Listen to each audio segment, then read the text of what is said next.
சென்னை மாநகரத்தினுடைய காவல் ஆணையாளர் தமிழ்நாடு அரசிற்கு கடந்த வாரம் எழுதிய ஒரு கடிதத்தில் போதை மருந்து விற்பனை சம்பந்தமாக கைது செய்யப்படக்கூடிய ஒரு 10 நபர்களில் 8 நபர்கள் கிரிண்டர் என்ற ஒரு ஆப்பை பயன்படுத்தக்கூடியவர்களாகவும் அந்த ஆப் மூலமாகவே அந்த போதை மருந்து விற்பனை நடைபெறுகிறது என்று குறிப்பிட்டு அந்த செயலியை தடை செய்ய வேண்டும் என்று வலியுறுத்தி இருக்கிறார் அந்த கடிதத்தில் அரசுக்கு.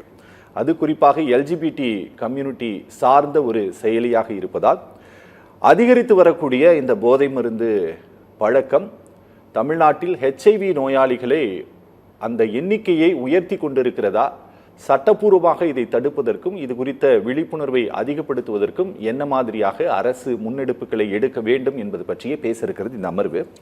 4 விருந்தினர்கள் இந்த அமர்வில் பங்கேற்கிறார்கள். பிரபல தொற்றுநோய் தடுப்பு நிபுணர் டாக்டர் பாக்கியராஜ் பங்கேற்கிறார். தகுதிசார் சமூக பணியாளர், புகையிலை எதிர்ப்பு கட்டுப்பாட்டு அமைப்பு நிறுவனர் திரு சிரில் அலெக்சாண்டர் நம்மோடு இணைகிறார். அதே போல சைபர் சொசைட்டி ஆஃப் இந்தியாவினுடைய தலைவர் திரு விஜயகுமார், பாரம்பரிய மருத்துவர் திரு தங்கதுரை. 4 பேரை வரவேற்று நிகழ்ச்சிக்குள் போகலாம். 4 பேருக்கு வணக்கம்.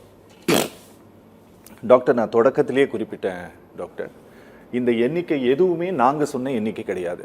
இது எல்லாமே இந்த மாநிலத்தினுடைய சுகாதாரத்துறை அமைச்சர் சொன்ன எண்ணிக்கை தான்.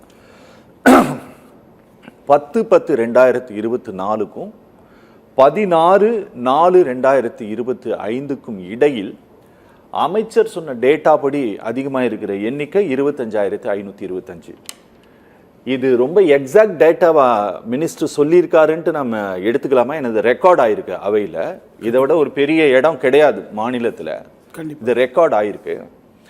இல்லை ஒருவேளை ஒரு முன்னால் சொன்ன எண்ணிக்கை தப்பாக இருக்குங்கிற மாதிரி எடுத்துக்கலாமா? இல்லை இது ரொம்ப அதுக்கும் இதுக்கும், ஏன்னா அப்பவும் ஆஃபீஸர் சொன்ன தகவலை தான் சொல்லியிருப்பார். அதுவும் ரொம்ப முக்கியமான ஈவெண்ட். அது இந்த 25,000ங்கிறது 6 மாதத்தில் ரொம்ப ஜாஸ்தியாகுது இந்த கவுண்ட்டு. ரொம்ப ஜாஸ்தி. Okay, unimaginable. இது அன்இமேஜினபிள். ஆமாம். ஏன்னா இவ்வளோ நம்பர் ஒரு 6 மாத இடைவெளிக்குள்ளே இருக்குது அப்படின்னு சொன்னால், இப்போ அவங்க பொதுவாக அமைச்சர்கள் பேசுகிற எல்லாமே அதிகாரிகள் கொடுக்குற ஸ்டாட்டிஸ்டிக்கல் அனாலிசிஸை பேஸ் பண்ணி தான் அவங்க சொல்லுவாங்க. அவங்களா ஒரு தோராயமாக ஒரு நம்பரை சொல்ல போகிறது கிடையாது. அது இல்லாமல் நம்மகிட்ட தமிழ்நாடு எய்ட்ஸ் கண்ட்ரோல் சொசைட்டின்னு ஒன்று இருக்குது. அது கொடுக்குற, இது இல்லாமல் நாக்கோ இருக்குது.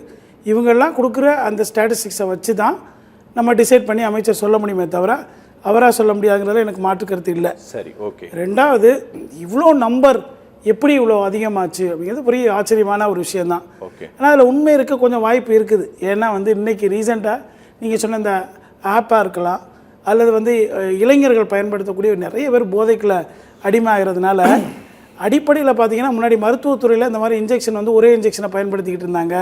இந்த ரீயூசபிள் இன்ஜெக்ஷன் இருந்தப்போ அப்போ அந்த எண்ணிக்கை அதிகமானதுக்கான வாய்ப்பு இருந்தது. அப்புறம் டிக்ரீஸ் ஆகிடுச்சு. 2010க்கு அப்புறமே நல்ல டிக்ரீஸ் ஸ்டேஜில் தான் இது இருந்தது. 2023ல், அதாவது 24ல் இந்த இவ்வளோ மாற்றம், 23 வரைக்குமே நல்ல மாற்றத்தை தான் நம்ம பார்க்குறோம். அனாலிசிஸ் பண்ணி பார்க்கும்போது 24க்கு அப்புறம் இவ்வளோ ஹியூஜ் டிஃப்ரென்ஸ் ஆச்சரியமாக இருக்குது. அதுக்கு அடிப்படையில் நான் சொன்ன மாதிரி இன்ஜெக்ஷனை யூஸ் பண்ணுறது தான்.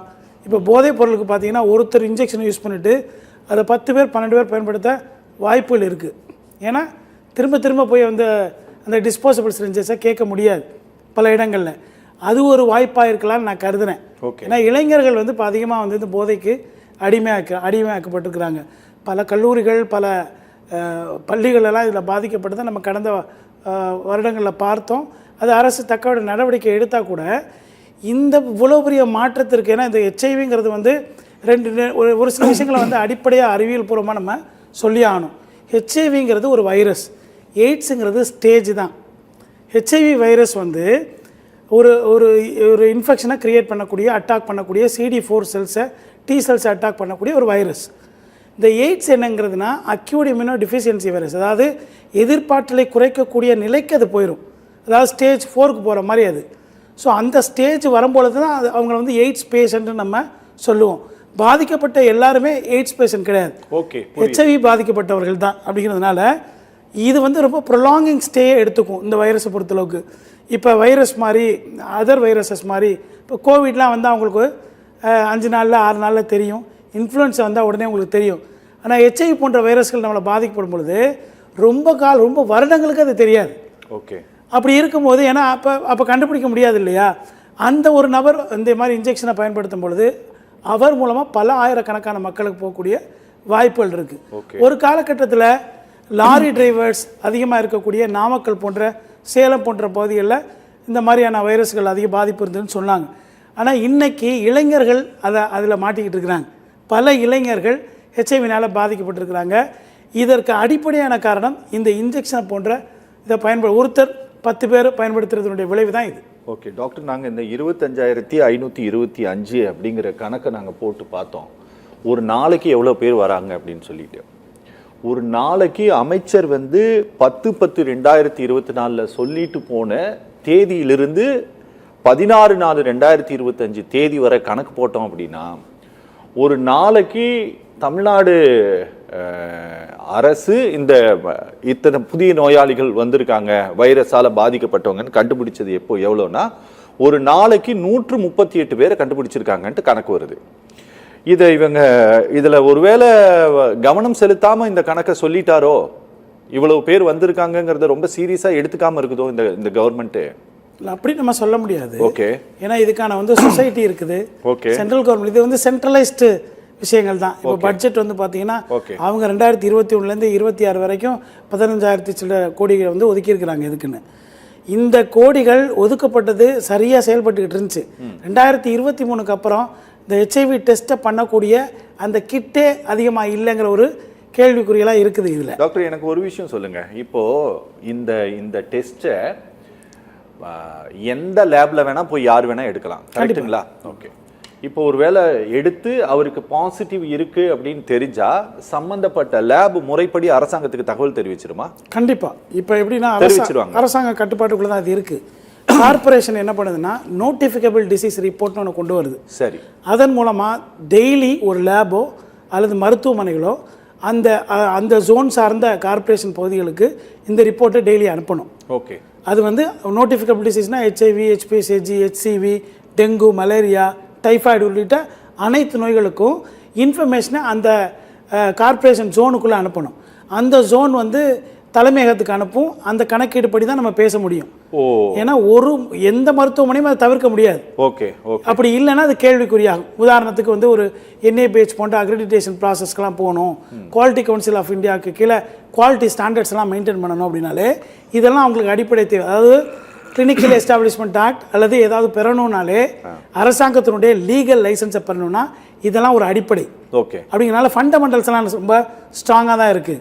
எனக்கு எங்கே ஒரு கேள்விக்குறி வருது அப்படின்னா முறைப்படி இதெல்லாம் டெஸ்ட் செய்யப்பட்டு தான் கண்டிப்பாக இந்த இன்ஃபர்மேஷன்ஸ் வந்திருக்கும். ஏன்னா கலெக்டிங் டேட்டா தானே, சர்வேலன்ஸ் ஸ்டடி படி தான் நடந்திருக்குது. ஆனால் இன்னுமே நிறைய டெஸ்ட் பண்ணலையோங்கிற கவலை எனக்கு இருக்குது. ஓகே. இப்போ நீங்கள் சொல்கிற டேட்டா 25,000 அதிகமாயிருச்சுன்னு சொல்கிறீங்க. பல பேர் டெஸ்ட் பண்ணாமல் கூட இருக்கலாம் இல்லையா? இருக்கலாம். பாதிக்கப்பட்டவர்கள் இப்போ பாதிக்கப்பட்டு அந்த வைரஸ் உடனே தெரியாது. ஓகே. இப்போ 3 மாதங்களுக்கு உங்களுக்கு தெரியவே தெரியாது இன்ஃபெக்ட் ஆகிட்டா. 6 மாதங்கள் 8 மாதங்களுக்கு அப்புறம் தான் அதை கண்டே பிடிக்க முடியும் இந்த ஹெச்ஐவினால இன்ஃபெக்ட் ஆகிருக்காங்கிறது. அதுக்கிடையில் ஒரு நபர் பல ஆயிரக்கணக்கான நபரை பாதிக்கக்கூடிய செய்யலாம் இல்லையா? அப்போ அப்படி ஒரு ஸ்ப்ரெட்டிங் பரவலாம் இல்லையா? ஓகே. இன்னுமே நான் பயப்படுறது என்னன்னா எல்லாரையுமே குறிப்பிட்ட அந்த டெஸ்ட்டை நம்ம எடுக்க வைக்கணும். அதாவது பாதிப்புக்குள்ளான பெர்சிஸ்டன்ட் காஃபு, கோல்டுங்கிறது ஒரு சாதாரணமாக எடுத்துப்போம், காஃபுங்கிறது சாதாரணமாக எடுத்துப்போம். அப்படிங்கும்போது ஃபீவருங்கிறதே இப்போ இந்த காலகட்டங்களில் ஃபீவர் இருக்கும் அப்படின்னு நம்ம எடுத்துப்போம். இப்படி எடுத்துக்க முடியாது. தொடர்ச்சியாக ஃபீவரோ காஃபோ அல்லது அவங்களுக்கு உடல் பலகீனமோ இதெல்லாம் இருந்ததுன்னா கண்டிப்பாக அவங்க இந்த மாதிரியான டெஸ்ட்களுக்கு உட்படுத்தப்படணும். ஓகே. சிரில் அலெக்சாண்டர் சார், நிறைய விஷயங்களை நீங்கள் பண்ணிகிட்ருக்கீங்க. எங்களுக்கு ரொம்ப ஆச்சரியமாக இருக்கிறது என்ன அப்படின்னா சார், ஒரு போலீஸ் ஆஃபீஸர் ஒரு குறிப்பிட்ட ஒரு ஆப்பை அதனுடைய பெயரை குறிப்பிட்டு நீங்கள் இதை பேன் பண்ணணும் அப்படின்ட்டு ஒரு லெட்டர் எழுதியிருக்காங்க அப்படின்னா அது இந்தியாவில் இதுதான் ஃபர்ஸ்ட் டைம்னு நினைக்கிறேன் சார். நான் இந்தியாவிலேயே இதுதான் முதல் தடவை, சுதந்திர இந்திய வரலாற்றிலேயே இதுதான் முதல் முறை சார். உண்மையில் சொல்கிறேன், நாங்கள் சென்னை மாநகர காவல் ஆணையருக்கு உண்மையிலேயே வாழ்த்துக்களையும் பாராட்டுகளையும் தெரிவிக்கிறேன். இது ரொம்ப நல்ல விஷயம் நாங்கள் கருதுகிறோம். ஏன்னா நிறைய நடவடிக்கைகளை போலீஸ் எடுத்துட்டு இருக்காங்க. ட்ரக்ஸ் ரிலேட்டடான அரெஸ்ட்டும் அதிகமாக நடந்துட்டு இருக்கு. ரொம்ப அதிர்ச்சி அளிக்கிறது என்ன அப்படின்னா அதில் 10 அரெஸ்ட்ல 8 அரெஸ்ட்ல இந்த கிரிண்டர் ஆப்பை பயன்படுத்தக்கூடியவர்கள் தான் இந்த விற்பனையை செய்யறாங்க, இதன் மூலமாகத்தான் நடக்குது அப்படின்னு சொல்லிட்டு ஒரு இது கொடுத்துருக்கிறாரு. ரெண்டாவது ஒன்று சார், ஒரகடம் காவல் நிலையம் அப்புறம் ஸ்ரீபெரும்புதூர் காவல் நிலையம், இந்த 2 காவல் நிலையங்களில் எஃப்ஐஆர் ஃபைல் ஆயிருக்கு. அது எந்த நிறுவனத்தின் மேல அப்படின்னா இந்தியா மார்ட் அப்படிங்கிற ஒரு நிறுவனத்தின் மேல எஃப்ஐஆர் பதிவு செய்யப்பட்டிருக்கு. அதனுடைய இயக்குநர்களுக்கு தமிழ்நாடு காவல்துறை சம்மன் அனுப்பியிருக்கு. அதாவது மருத்துவரின் பரிந்துரை இல்லாமல் வழங்கக்கூடாது அப்படின்ட்டு தடை செய்யப்பட்டிருக்கக்கூடிய சப்ஸ்டான்சஸை அவங்க விற்பனை செஞ்சிருக்கிறாங்க. 1 மாத்திரை 2 மாத்திரை இல்லை சார், 10,000 மாத்திரை. நீங்க அதை பார்த்துருப்பீங்கன்னு நினைக்கிறேன் சார். இது எல்லாமும் கூட இந்த எண்ணிக்கை அதிகமாவதற்கான காரணமா இருக்குமா சார்? நிச்சயமா நம்ம இதனுடைய அந்த துவக்கத்திலிருந்து பார்க்கணும். அதாவது இன்னைக்கு வந்து இந்த பொது சுகாதாரத்தில் குறிப்பாக வந்து இந்த HIV தொற்றுக்காக நிறைய வேலைகள் நடந்தது, மிகப்பெரிய கேம்பெயின்லாம் நடந்து தான் இதை வந்து நம்ம அதை தாண்டி வந்தோம். சரி, ஏன்னா அப்போ ஒரு பெரிய பாதிப்புகளை சந்திச்சுட்டு இருக்கப்ப இந்த புள்ளிராஜாவுக்கு எய்ட்ஸ் வருமா அப்படின்ற மாதிரியான கேம்பெயின்ஸ் எல்லாம் பண்ணி பெரிய அளவில் ஒரு மிகப்பெரிய ஒரு விழிப்புணர்வு ஏற்படுத்தப்பட்டது. ஸோ அதுலேருந்து தான் வெளியில் வந்தோம். அதில் யார் பாதிக்கப்பட்டாங்களோ அவங்களுக்கு இன்றைக்கி ஒரு சிறப்பான ஒரு மருத்துவ வசதி வந்து கிடச்சிட்ருக்கு. அதுக்கு முன்னாடி இந்த மாதிரியான ட்ரீட்மெண்ட்ஸ் இல்லை, பட் இப்போ வந்து அந்த ட்ரீட்மெண்ட்ஸ் இருக்குது, அதுக்கான எக்ஸ்பென்சஸ் வந்து போயிட்டுருக்கு. ஆனால் இதில் முக்கியமாக நம்ம ரொம்ப அபாயகரமான இது என்னன்னு சொன்னால், இப்போ புதிதாக வந்திருக்கிறவங்க அப்படின்றது, இப்போ ஏற்கனவே இருந்தவங்க ட்ரீட்மெண்ட்டில் இருக்கிறாங்கன்றதுல இது இல்லை, ஏன்னா அவங்க தொடர்ந்து அந்த ட்ரீட்மெண்ட்டை எடுக்கணுங்கிறது. ஆனால் புதிதாக வந்திருக்கிறாங்க. அதற்கான காரணம் வந்து நிச்சயமாக நீங்கள் சொல்கிற மாதிரி இந்த போதை அப்படிங்கிறதுக்குள்ளே, ஏன்னா இப்போ ஒரு நாளைக்கு இந்தியாவில் 2500 பேர் வந்து போதைப் பொருளுக்கு உள்ளே வராங்க அப்படின்றது தான் ஸ்டாட்டிஸ்டிக்ஸ். அதே மாதிரி இப்போ நீங்கள் சொல்லக்கூடிய அந்த எய்ட்ஸ்னால பாதிக்கப்பட்டவங்க 100 சில்லற சொல்கிறீங்க. கிட்டத்தட்ட வந்து ஒரு நாளைக்கு அந்த இதில் வந்து நாளைக்கு 138 பேர். ஆமாம், ஒரு நாளைக்கு 138 தமிழ்நாட்டில் மட்டும். நான் 2500ங்கிறது வந்து ஆல் ஓவர் இந்தியாவில் சொல்கிறேன் நான். அப்போ ஸோ இப்போ அந்த மாதிரி வரும் பொழுது அந்த போதை அப்படிங்கிறது வந்து இன்றைக்கி வந்து இந்த விஷயங்களை வந்து ஓவர் கம் பண்ணி வந்துருச்சு அப்படின்ற மாதிரி தான் நம்ம பார்க்க வேண்டிய சூழல் இருக்கும். அதே மாதிரி இன்றைக்கி போதைப் பொருளினுடைய விற்பனை அப்படிங்கிறதும் இன்றைக்கி அவர் கமிஷனர் ஏன் வந்து இப்போ தான் அவங்க வந்து முழிச்சிட்ருக்கிறாங்க. ஏன்னா போதைப் பொருள் விற்பனை வந்து கன்வென்ஷனல் மெத்தட்லேருந்து இந்த மாதிரி ஆன்லைன் மெத்தடுக்கு வந்து ரொம்ப நாள் ஆச்சு, கிட்டத்தட்ட வந்து பல வருஷங்கள் ஆயிடுச்சுன்னு கூட சொல்லலாம். ஆனால் இப்போ வந்து பீக்கில் இருக்குது. இப்போ நிறைய அப்ளிகேஷன்ஸ் வந்து டெவலப் பண்ணிட்டாங்க. அந்த அளவுக்கு நம்ம வந்து அதை சிறப்பான ஒரு என்ஃபோர்ஸ்மெண்ட்டில் வந்து பெருசாக இல்லை. இப்போ தான் அதை பற்றி ஒரு புரிதல் வந்து வந்திருக்குன்னு சொல்லலாம். ஏன்னா அவங்க என்ன பண்ணுறாங்க, ஆன்லைனில் வந்து புக் பண்ணுறாங்க, அதுக்கப்புறம் ஒரு அப்ளிகேஷன் போகிறாங்க, அதுக்கப்புறம் வாட்ஸ்அப் போகிறாங்க, அதுக்கப்புறம் திருப்பி ஒரு அப்ளிகேஷன் வீட்டிலே கொண்டு வந்து ப்ராடக்ட் கொடுக்கக்கூடிய ஒரு சூழல் தான் இன்றைக்கி வந்து இருந்துகிட்ருக்கு. அப்போது இது வந்து என்ன ஆகுதுன்னா, இந்த பொதுவாகவே வந்து போதைப் பொருட்கள் பயன்படுத்துகிறவங்க வந்து எந்த விதமான கட்டுப்பாடும் இல்லாத ஒரு நபர்களாக தான் இருப்பாங்க. அப்போது சாதாரண நபருக்கும் இவங்களுக்கும் என்ன வித்தியாசம்னா, இவங்க எந்த கைட்லைன்ஸையும் ஃபாலோ பண்ண மாட்டாங்க. எப்படி வந்து இப்போ அதுக்காக எப்படி தடுப்பு உபகரணங்கள் எப்படி பயன்படுத்துறது, எவ்வளோ பெரிய அவேர்னஸ், நிறைய என்ஜிஓஸ் வந்து தமிழ்நாடு ஃபுல்லாக அவ்வளோ பாடுபட்டு வேலை செய்து தான் இதை ஒட்டுமொத்தமாக வந்து கிட்டத்தட்ட முடிஞ்சுது அப்படிங்கிற ஒரு நிலையில் இருந்த ஒரு சூழல் தான். ஆனால் இன்றைக்கி திருப்பி அது வந்து வருது அப்படிங்கிறது வந்து மிகவும் அபாயகரமான ஒரு விஷயமாகத்தான் பார்க்கணும். இன்றைக்கி மருத்துவம் இருந்தாலும் கூட இந்த மாதிரி தொற்று வந்து பெரிய வர்றதுக்கு காரணமாக இருக்கிறது நிச்சயமா போதை. அது கேட்வே ட்ரக் வந்து டுபாக்கோ வந்து இன்னைக்கு வந்து எல்லாருமே வந்து அடுத்தடுத்த லெவலுக்கு போயிட்டாங்க. இப்போ கஞ்சா அப்படின்னு அப்படி இப்படின்னு அடுத்த லெவலுக்கு போயிட்டாங்க. அப்போ அந்த போதைகளை பயன்படுத்தி அந்த இன்ஃப்ளூயன்ஸில் இருக்கக்கூடியவங்களுக்கு என்ன வேணாலும் செய்யக்கூடிய ஒரு சூழல், அவர்களுக்கு இது நிச்சயமாக வருவதற்கான எல்லா விதமான சாத்தியக்கூறுகளும் இருக்கு. அப்போ இந்த கணக்கு ஜென்ரலா இருக்கிறவங்களை விட இவங்க தான் பாதிக்கப்படுறாங்க, அதிகமாக இவங்க தான் பாதிக்கப்படுறாங்க சார். ஆமாம், இந்த கணக்கு அப்படிங்கிறது சார் அமைச்சர் வந்து ஒரு 6 மாசத்துக்கு முன்னால சொன்னதும் அரசு அதிகாரிகள் சொன்ன தகவலை தானே சார் சொல்லியிருப்பாரு. கரெக்டு தானே சார்? நிச்சயமா இல்லை. அந்த டேட்டாஸ் பொறுத்த வரைக்கும் இதில் எந்த விதமான மாற்று கருத்தும் இல்லை. ஏன்னா இது வந்து டிபார்ட்மெண்ட்லேருந்து அந்த பேஷண்ட்ஸுடைய அந்த எண்ணிக்கை அவங்களுடைய இதை வச்சு தான் அதை கொண்டு வராங்க. ஸோ அதனால அந்த எண்ணிக்கையில் எந்த மாற்றம் நம்ம சொல்ல. அப்போ இந்த 25,525 அப்படிங்கிறது இவர்கள் புதிதாக HIV-யால் பாதிக்கப்பட்டவர்களாக அடையாளம் காணப்பட்டிருக்காங்க, அப்படிதான் அர்த்தம். ஏற்கனவே அந்த இதில் வந்து ஏற்கனவே ட்ரீட்மெண்ட்ல இருக்கிறவங்களும் அதுக்குள்ள அடங்குவாங்க. இப்போ நீங்க அதுக்கப்புறம் இவர் சொன்னாருன்னு சொல்றீங்க இல்லையா, இப்போ ஒரு சில குறிப்பிட்ட மாதங்களுக்கு இடையில சொன்னது இருக்கு இல்லைங்க, அதுதான் வந்து அந்த ட்ரெண்ட், அது வந்து இன்க்ரீஸ் ஆயிட்டு இருக்கின்றது. அதுல எவ்வளவு பேர் புதுசா அந்த 1 வருஷத்துக்குள்ள எவ்வளவு பேர் வந்தாங்க, 2 வருஷத்துக்குள்ள எவ்வளவு பேர் வந்தாங்கன்ற அந்த பிரேக்கப்ஸ் வந்து நம்ம எடுக்க வேண்டியிருக்கும். இதுல ஏற்கனவே ட்ரீட்மெண்ட்ல இருக்கிறவங்களையும் உள்ளடக்கியது தான் அந்த ஒட்டுமொத்த எண்ணிக்கை அப்படிங்கிறது. அப்படிதான். ஆமா, ஓகே. விஜயகுமார் சார் கனெக்டடா? ஓகே, விஜயகுமார் சார் வணக்கம். கனெக்ட் ஆனா என்கிட்ட சொல்லணும்ப்பா. விஜயகுமார் சார் வணக்கம், நான் பேசுறது கேக்குதா சார்? கேக்குது, வணக்கம். சார் விஜயகுமார் சார், ரெண்டு விஷயம் சார். ஒன்று, இன்னைக்கு வந்து காமர்ஸ் வந்து ரொம்ப கட்டற்று நடக்குது. அதில் கோடிக்கணக்கான நபர்கள் வேலை வாய்ப்புகளை பெற்றுக்கொண்டு இருக்கிறார்கள். ஆப்பு யார் வேணா அதை தயாரித்து அதை வந்து பிளே ஸ்டோரில் அதை பிளேஸ் பண்ணிட முடியும் அப்படிங்கிற அளவுக்கு தான் இன்னைக்கு நிலைமை இருக்கு. அதனால நம்மளுடைய சிட்டி போலீஸ் கமிஷனர் வந்து ஒரு குறிப்பிட்ட ஒரு ஆப்பை வந்து பேன் பண்ணும் அப்படின்னு சொல்லி லெட்டர் எழுதியிருக்காரு கவர்மெண்ட்டுக்கு. அதன் மூலமாக நிறைய இந்த ட்ரக் பிஸ்னஸ் நடக்குது அப்படிங்கிறது ஒரு முக்கியமான காரணமாகவும் இருக்குது. சார், இது எந்த அளவிற்கு தடை செய்வது அப்படிங்கிறது சாத்தியமான ஒன்று சார்? ரைட். சத்தியம் தொலைக்காட்சி நேயர்களுக்கு வணக்கம். இப்போ நீங்கள் சொன்ன மாதிரி டிஜிட்டல் ஸ்பேஸில் சோஷியல் மீடியா, அதாவது சோஷியல் நெட்வொர்க்கிங்கை தான் வந்து அது ஒரு பர்பஸ் வந்து இந்த மாதிரி ஒரு நெட்வொர்க்கிங் ஃப்ரெண்ட்ஷிப் கிரியேட் பண்ணலான்னு ஆரம்பித்ததை இன்னைக்கு சைபர் கிரிமினல்ஸு வந்து இல்லீகல் ஆக்டிவிட்டிக்கு வந்து இதை வந்து லிவரேஜ் பண்ணுறாங்க. அதனால தான் பார்த்தீங்க அப்படின்னாக்க அந்த காமர்ஸ் ஆக்டிவிட்டியாக இருக்கட்டும், இல்லை இந்த மாதிரியான இல்லீகல் ஆக்டிவிட்டியாக இருக்கட்டும், இது வந்து இன்க்ரீஸ் ஆகிருக்கு. Leveraging the Mobile apps plus இந்த சோஷியல் மீடியாவோட பிளாட்ஃபார்மை வச்சு. இப்போ இது வந்து ஃபர்ஸ்ட் ஆஃப் ஆல் வந்து நம்ம இந்த சென்னை போலீஸ், சென்னை கமிஷனர் அவங்களுடைய ஆக்ஷன் வந்து பாராட்டணும். ஏன்னா வந்து பேஸ்ட் ஆன் அவங்களோட இன்வெஸ்டிகேஷனை வச்சு அவங்க ஒரு ரெக்கமெண்டேஷன் வந்து கொடுத்துருக்காங்க, seeking blocking of that particular app. இது எப்படி ஒர்க் ஆகும் அப்படின்னாக்க, இந்த மாதிரி வந்து ஸ்டேட் கவர்மெண்ட்டுக்கு வந்து ரெக்வெஸ்ட் கொடுக்கும்போது இது வந்து மத்திய அரசோட ministry of electronics and information டெக்னாலஜிக்கு போகும். அவங்க தான் இந்த டைரக்ஷனை வந்து கூகுளுக்கு வந்து கொடுக்க முடியும். அவங்க என்ன பண்ணுவாங்க அப்படின்னாக்க, மத்திய அரசுக்கு இந்த மினிஸ்ட்ரி ஆஃப் ஐடி டிபார்ட்மெண்ட்டுக்கு அவங்களுக்கு they have got a power. IT ஆக்டில் இருக்கக்கூடிய செக்ஷன் 69A யூஸ் பண்ணி they can restrict access to online content. அப்போ வந்து எப்போ இதை வந்து அவங்க வந்து இன்வோக் பண்ணலாம் இந்த பவர்ஸ் அப்படின்னாக்க, 3 சிச்சுவேஷன்ல. ஒன்று வந்து நேஷனல் செக்யூரிட்டி, தேசிய பாதுகாப்புக்கு அச்சுறுத்தலா இருக்கா, நாட்டோட இறையாண்மைக்கு அச்சுறுத்தலா இருக்கா, 3வது பப்ளிக் ஆர்டர், பொது அமைதிக்கு எனி குந்தகம் விளைவிக்கக்கூடிய விலைகளை இருக்கா அப்படிங்கிறத ஆராய்ந்து இங்க ஸ்டேட் கவர்மெண்ட்ல இருந்து கொடுக்கக்கூடிய ரெக்கமெண்டேஷன், அவங்களுடைய இன்வெஸ்டிகேஷன்ல இந்த ஆப் தான் சோர்ஸ் அப்படிங்கறத அவங்க கொடுத்திருக்காங்க. பிளஸ் நம்ம நாட்டோட central agencies they have a certain vigilant mechanism, monitoring mechanism.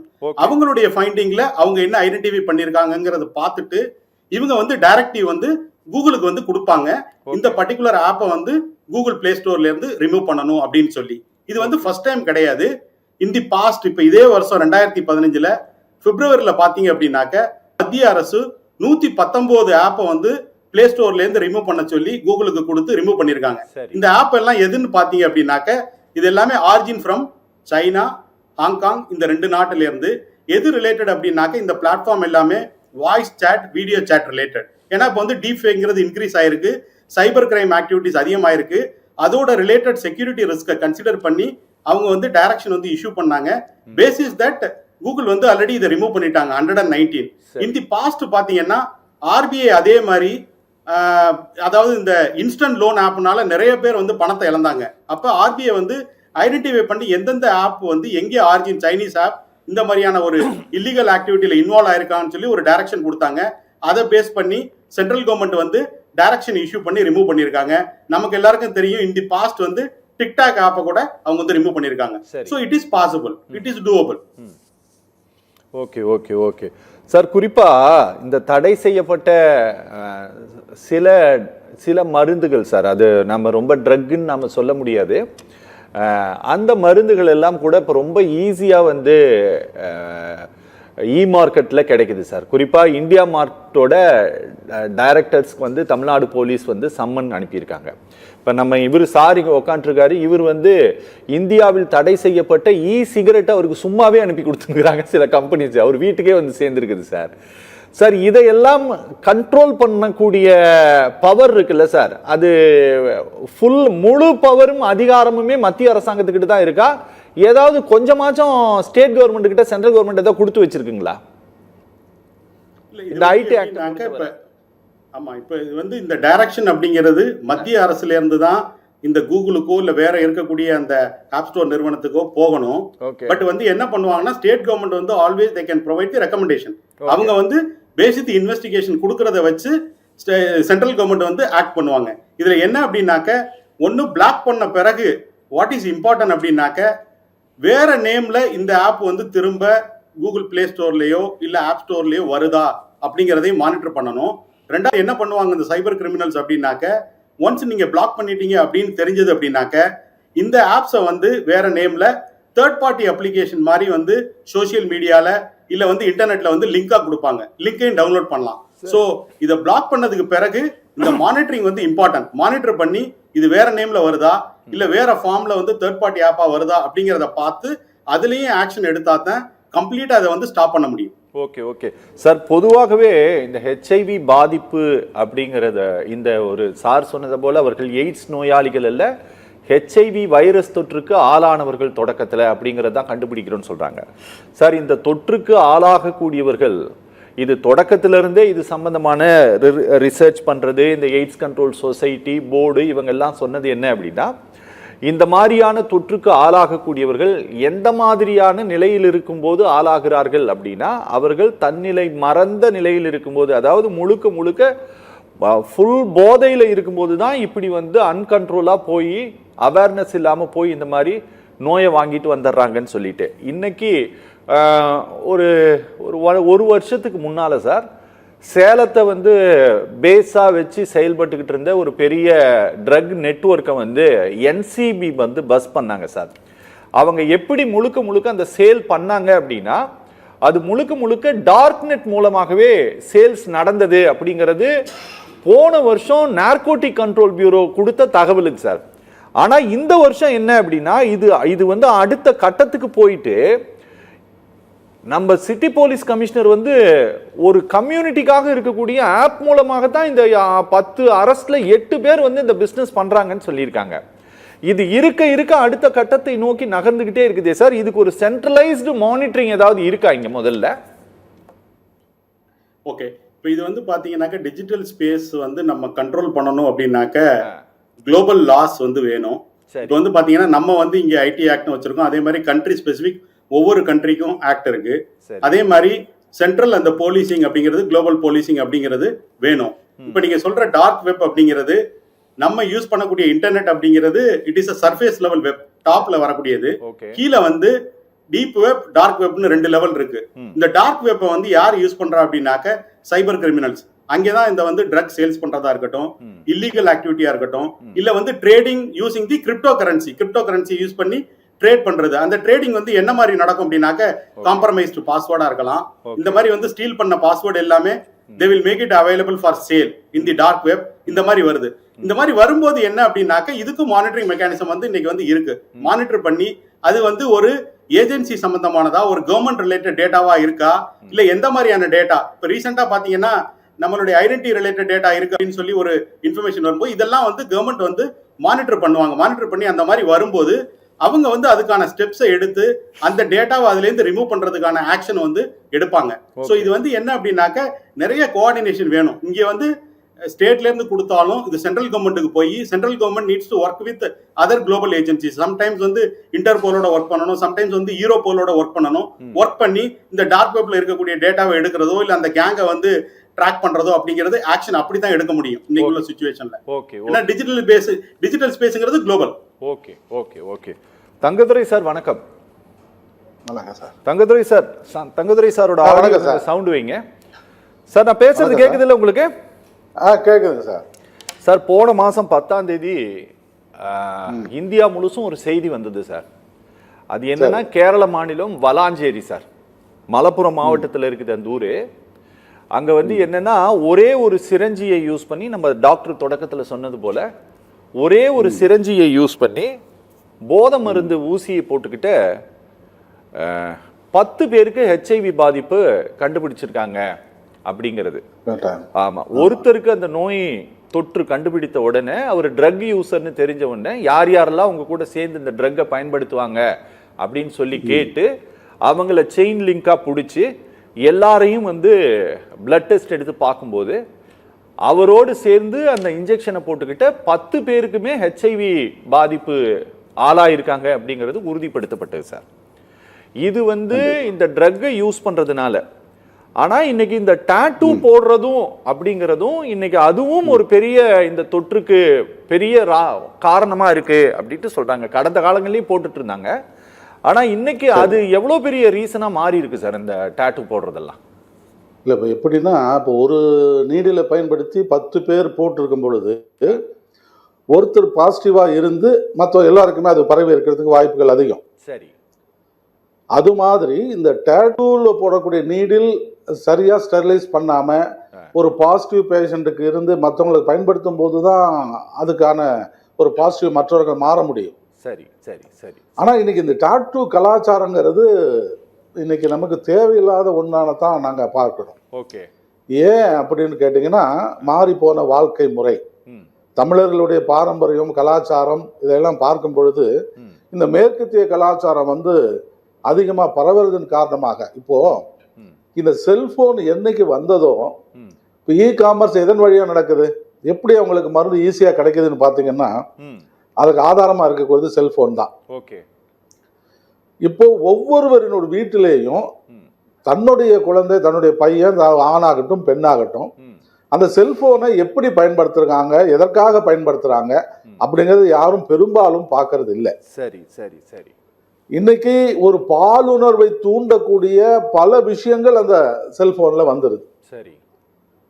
அப்படி ஒரு காமர்ஸ் மூலியமா கிடைக்கக்கூடிய போதைப் பொருட்களை பயன்படுத்தக்கூடிய நேரத்தில் அவர்களுடைய மனநிலை பார்த்தீங்கன்னு சொன்னா, அவங்க நோ ரூல்ஸ் பாய்ஸ், எதையுமே அவங்க கட்டுப்பாட்டுக்குள்ள வச்சிருக்க மாட்டாங்க. அந்த நிலையில இந்த மாதிரி டாட்டூ போட்டுக்கிறதோ அல்லது ஒரு பாலுணர்வை தூண்டக்கூடிய செயல்களில் செய்யறதோ, இந்த கலாச்சாரம் நாளுக்கு நாள் பெருகி கொண்டே தான் வருது. அதனால இது கட்டுப்படுத்த வேண்டிய முயற்சிகள்ல அரசாங்கம் பல விழிப்புணர்வுகள் ஏற்படுத்தினாலும் அவரவர் வீடுகளிலே நம்முடைய குழந்தைகள் செல்போனை எந்த அளவிற்கு பயன்படுத்துகிறார்கள் என்பதை நம்ம நிச்சயமா கண்காணிக்க வேண்டும். Okay okay okay okay. அதே போல இந்த கிரைண்டர் போன்ற அந்த ஆப் நிறைய ஏற்கனவே நிறைய தடை செய்யப்பட்ட செயலிகள், அதையெல்லாம் கண்டறிந்து திரும்ப திரும்ப அப்படிப்பட்ட நிலைகளை எல்லாம் மாற்றத்தான் செய்யணும். பள்ளி பருவங்களிலே போதை பற்றின விழிப்புணர்வை ஏற்படுத்த வேணும். Okay okay okay sir. இவ்வாறு செய்யக்கூடிய நேரத்தில் மட்டும்தான் குறிப்பிட்ட ஒரு ஒரு கம்யூனிட்டியை மையப்படுத்தி இதை கேட்குறேன் அப்படின்ட்டு எதுவும் நினச்சிக்க வேண்டாம். இது ரொம்ப கவர்மெண்ட்டோட டேட்டா வந்து ரொம்ப ரொம்ப ஷாக்கிங் டேட்டாவாக இருக்கிறதுனால இதை நான் கேட்குறேன். கமிஷனரும் ஒரு குறிப்பிட்ட ஆப்பை மையப்படுத்தி கவர்மெண்ட்டுக்கு கடிதம் எழுதுனதுனால சார், இந்த அது வந்து எல்ஜிபிடி கம்யூனிட்டி சார்ந்த ஒரு ஆப்பாக இருக்கிறதுனால கேட்கிறேன் சார்.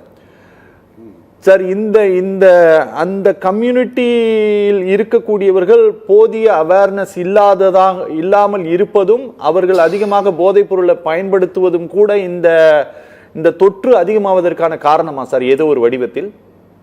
நிச்சயமா. ஏன்னா அந்த போதையில என்ன பண்றோம்னே அவங்களுக்கு தெரியறது இல்லை. ஓகே. அந்த நேரத்தில் அவங்க எதை செய்யவும் துணிச்சலா அந்த செயலில் ஈடுபட்டுறாங்க. சரி. அதுல ஒரு வகையான ஓரின சேர்க்கை கூட இருக்கிறது. ஓகே. இப்படி ஒரு விழிப்புணர்வு இல்லாம நடக்கிறதுனால தான் இன்னைக்கு எத்தனை வகையான அரசாங்கத்தினுடைய முயற்சிகள் எல்லாம் தோல்வி அடைகிறதுக்கு காரணம். ஓகே. அந்த போதைங்கிற நிலையில் இருக்கும்போது அவர்களுக்கு எந்த அறிவுரையும் ஏற்கக்கூடியதாக இல்லை. அந்த போதை பொருள் நீங்க சொன்ன மாதிரி வீடு கதவுக்கே வரக்கூடிய வாய்ப்பு ஏற்படக்கூடியது எது? காமர்ஸ்ன்னு சொல்லக்கூடிய அந்த வியாபார முறை. அந்த காமர்ஸ் எதுல இருந்து பண்றாங்க? அவங்களுடைய செல்போன்ல இருந்து பண்றாங்க. புரியுது. அப்போ குறிப்பிட்ட ஆப்புக்கெல்லாம் ஒரு பாஸ்வேர்டு கொடுத்து இது ஓப்பன் ஆகாத மாதிரி, அந்தந்த ஏஜ் குரூப்புக்கு குழந்தைகள்லாம் இதை பயன்படுத்த மாதிரி ஏதாவது ஒன்று எதிர்காலத்தில் உருவாக்கினா மட்டும்தான் இது போன்ற தவறுகள் நடக்காம தடுக்க முடியுங்கிறது. ஏன்னா நம்ம கலாச்சாரம் எப்படிப்பட்டது, நம்முடைய பாரம்பரியம் எப்படிப்பட்டது. இன்னைக்கு இந்த போதை பழக்கத்தினால நாட் ஒன்லி HIV, குழந்தை பிறக்கிறது கூட குறைஞ்சிட்டே வருது. ஓகே. இப்போ இன்ஃபெர்டிலிட்டி அப்படிங்கிறது பார்த்தீங்கன்னா பெரும்பாலானவருக்கு ஒரு மிகப்பெரிய பிரச்சனையா இருக்கிறது இன்னைக்கு. அதுக்கு அடிப்படை காரணமாக இருக்கிறதும் இந்த போதை பழக்கம் தான். Okay okay. இப்போ பால்வினை நோய் ஒருவருக்கு இருக்குதுன்னு வச்சுக்கோங்க, எதிர்காலத்தில் அவர் கேன்சர் நோயா மாறுறதுக்கும் வாய்ப்பு உண்டு. ஓகே. ஏனென்றால் பாரம்பரிய மருத்துவத்தில் மேக நோயின்னு சொல்றாங்க. அது 21 வகையான மேகத்துல தான் இன்னைக்கு நம்ம எல்லாமே இருந்துட்டு இருக்கோம். மேக நோய் 21, அதுல ஒண்ணுதான் இந்த பால்வினை நோய். ஓகே. இந்த பால்வின நோய் பாதிக்கப்பட்டவர்கள் HIV பேஷண்டாக தான் இருக்கணும்னு இல்லை, அவர்களுக்கு கேன்சர் வருவதற்கும் வாய்ப்புகள் உண்டு. Okay okay. அப்போ இந்த போதைப் பொருள் தடையை மட்டும் நம்ம ஏற்படுத்திட்டோம் அப்படின்னு சொன்னா ஓகே, இதை ஓரளவுக்கு நம்ம கட்டுப்படுத்த முடியும் அப்படிங்கிறது மிக முக்கியமான கருத்தாக நான் பதிவு செய்கிறேன். ஓகே சார், ஓகே, நான் பேசலாம் சார். நேர்களே, சத்தியம் சாத்தியமே தொடர்கிறது. டாக்டர் பாக்கியராஜ், நீங்கள் ஒரு இன்ஃபெக்ஷன் ஸ்பெஷலிஸ்ட்டுங்கிறதுனால நான் கேட்குறேன், இதை கொஞ்சம் ஓப்பனாக பேசுகிறதுல தப்பு இல்லைன்ட்டு எனக்கும் தோணுது. சரியா? ஏன்னா கமிஷனர் வந்து மென்ஷன் பண்ணியிருக்கக்கூடிய ஆப் வந்து LGBT கம்யூனிட்டி இதுங்கிறதுனால இவங்க அதில் கே இருக்கிறாங்க, லெஸ்பியன் இருக்கிறாங்க, பைசெக்ஷுவல் இருக்கிறாங்க, டிரான்ஸ்ஜெண்டர் இருக்கிறாங்க.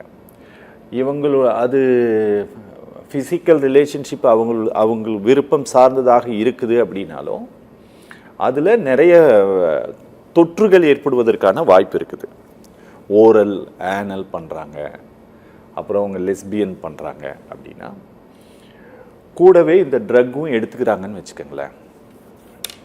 நீங்கள் குறிப்பிட்டது போல் ஒரே இன்ஜெக்ஷன் போட்டுக்கிறாங்க அப்படின்னா, இப்போ சார் சொன்னது போல் அவங்களுக்கு பால்வினை நோய் தொற்று இருக்குது அப்படின்னா, இது எல்லாமும் கலக்கும்போது இந்த மாதிரி பாதிப்புகள் ரொம்ப இன்க்ரீஸ் ஆகிறதுக்கு வாய்ப்பு இருக்கா டாக்டர்? நிறைய சான்சஸ் இருக்குது. ஓகே. ஏன்னா வந்து எனக்கு ஒரு கவலை என்னென்னா, ஒரு காலத்தில் வந்து டிரான்ஸ்ஜெண்டர்ஸ்க்கு வந்து ரொம்ப விழிப்புணர்வுகளுக்கு நிறைய வாய்ப்புகள் இருந்தது. ஓகே. இப்போயும் இருக்குது, நான் இல்லைன்னு சொல்லலை. கேன்சர் போன்ற நோய்களுக்கெல்லாம் பெரிய விழிப்புணர்வுகள் இருக்குது. அவங்களும் தன்னார்வலர்களாக நிறையா இருக்கிறாங்க. பல மாற்றங்கள் முன்னேற்றங்களுக்கு அவங்களும் காரணமாக இருக்கிறாங்க. சரி. எனக்கும் நண்பர்கள் எல்லாம் உண்டு. ஆனாலும் இதை வந்து இன்னும் அதிகப்படியான அவேர்னஸை அவங்களுக்குள்ளே ஏற்படுத்தணும். ஓகே. ஏன்னா மேக்ஸிமம் ஆஃப் பீப்புள் வந்து அந்த செக்ஸுவல் பிஸ்னஸ்குள்ளே மாதிரி இருக்கிறாங்க. அதை அப்படி இருக்கும்போது சார் சொன்ன மாதிரி ரொம்ப ரொம்ப அந்த வெனிரல் டிசீஸ் ஒரு பெரிய பாதிப்பை ஏற்படுத்தும். ஓகே. ஹெச்ஐவியை விட்டுருங்க, அது சிஃபிலிஸாக இருக்கலாம், கொனிரியாவாக இருக்கலாம், கிளமீடியாவாக இருக்கலாம், நிறையா இருக்குது. அதில் வீடியோரல் பாசிட்டிவிட்டி வரும்போது நாங்கள் என்னுடைய ஆய்வகங்களில் அதிகமாக பயன்படுத்தும் போது அதெல்லாம் நாங்கள் அதிகமாக பார்க்குறது உண்டு. அப்படிங்கிறதுனால சொல்கிறேன், அவங்களுக்கு இந்த மாதிரியான ஹெச்ஐவி அல்லது எய்ட்ஸ் போன்ற நோய்களை விட இந்த வெனிரல் டிசீஸை பற்றி இன்னும் அதிகமான அவேர்னஸ் கண்டிப்பாக தேவை. அப்படி ஒரு நோய் இருக்கும் பொழுது, நான் எய்ட்ஸ்னால என்ன மீனிங்னா அக்யூட் இம்யூனோ டிஃபிஷியன்சி சிண்ட்ரோம் தான். இதெல்லாம் கூட எதிர்ப்பு சக்தியை தாக்குகிறதோ, அதை குறைவடை செய்கிறதோ, அதெல்லாம் பலவிதமான நோய்களுக்கு ஒரு மாற்றாக அமைந்துவிடும். ஓகே. அப்படிங்கும்போது இதனுடைய தொடர்ச்சி, இப்போ ஹெச்ஐவி பேஷண்ட் எடுத்துக்கிட்டிங்கன்னா பர்டிகுலராக அந்த எய்ட்ஸுங்கிற ஸ்டேஜுக்கு வரும்பொழுது அவங்களுக்கு வந்து கேன்சர் வரக்கூடிய வாய்ப்பு இருக்குது, டியூபர்குலோசிஸ் வரக்கூடிய வாய்ப்பு இருக்குது. அடிப்படையாகவே ஒரு மனிதனுக்கு தன்னுடைய எதிர்ப்பாற்றல் குறையும் பொழுது எல்லா நோய்களையும் அந்த உடல் ஏற்றுக்கொள்ளும். இதை பற்றியான ஒரு மிகப்பெரிய விழிப்புணர்வு ஏற்படுத்த வேண்டிய கட்டாய சூழ்நிலையில் நம்ம இருக்கிறோம். ஓகே. இந்த அப்ளிகேஷன் ப்ராசஸ் சார் ரொம்ப அருமையாக சொன்னாங்க. ஃபோனை பற்றி, செல்ஃபோனை பற்றி சொன்னாங்க. சொல்லும்பொழுது இன்றைக்கி நம்ம பிள்ளைகள் என்ன பார்க்குறாங்கன்னே நமக்கு தெரியல. அதில் எதை வேணாலும் அவங்க பார்க்க பெற வாய்ப்புகள் அதிகமாக இருக்குது.